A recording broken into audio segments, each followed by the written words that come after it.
Kevin Arnold is a native Arkansan and a former University of Arkansas graduate and a graduate of the Rhode Island School of Design who's recently moved back to the area after authoring his first book entitled Luxury Item. And his art's going to be featured at a retrospective exhibition at the local Color Gallery in Fayetteville. So welcome, Kevin. Thanks for joining us. We appreciate you. Thanks for having me. Yeah, of course. Yeah. Tell us about your exhibit and your book. So the exhibit and the book kind of run in tandem with each other. Yeah. So the book is Luxury Item is partly about my life in the art world up to this point. So showing in galleries, teaching in academia, and then traveling the country for the past 10 years working with local community art centers, local artists. Sure. And after doing that for so long and then experiencing what we've experienced as a country over the past decade, I began asking myself some bigger questions, like what is my role as an artist in all of this, be that social, political, environmental. So the show is really a visual supplement to that part of the book. So 25 years of paintings, drawings, and prints, all lined up chronologically. There's over 100 pieces. The walls are packed. There's no more room. But the other part of that story of the book is me searching out others who might be asking themselves the same questions, and then maybe shedding light on those maybe known or lesser known who are out there, boots on the ground, finding creative solutions to these problems. That actually led me down to Key Largo, Florida, where I spent the last year doing coral reef restoration work and maintenance and working with the dive community. So in that sense, the book is not necessarily an art book. It's really about finding creative ways to confronting these challenges. Sure.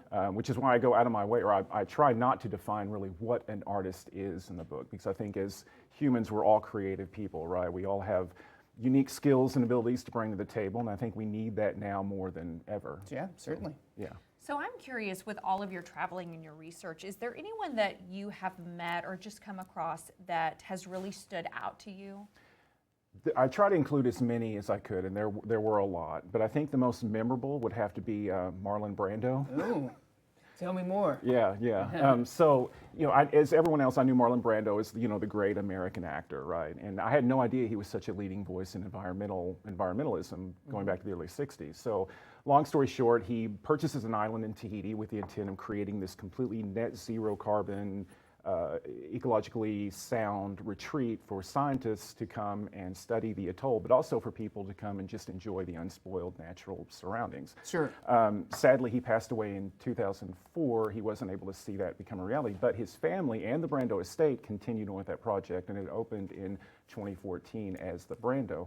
Well, in my research, I'm stumbling through and I come across the name of his longtime personal assistant who was working side by side with him as this project was coming to fruition through the latter part of his life. I reached out to her, she agreed to an interview, and we spoke for over an hour on the phone. I include much of that interview in the book, and we've been in contact ever since. Wow. So that was a huge perk to the writing process I didn't expect. Yeah. That's great. Well, I know you got plenty to share, and it's all contained in that book, but also we got to talk about your gallery exhibition opening very soon. So can you tell us about that, when and where, how people can check it out? So it's at local Color Gallery. The opening is tomorrow night, 5 to 8 p.m. And I tried to include text into the exhibit, but obviously I didn't have the wall space, so there are QR codes that lead to a recording that give visual supplements to the history, the events that led behind the paintings, that led to the creation of the paintings. Yeah. That's cool. Like you can take and scan on your phone and Makes just kind of learn some more. Too. Yeah. Very cool. Kevin, thank you for joining us Thank and kind you. of filling us in on everything you have going on. And thanks folks for can having me. catch that out at local Color Art Studio here in Fayetteville. Is that right? Yes. Yeah, that's great. Thanks.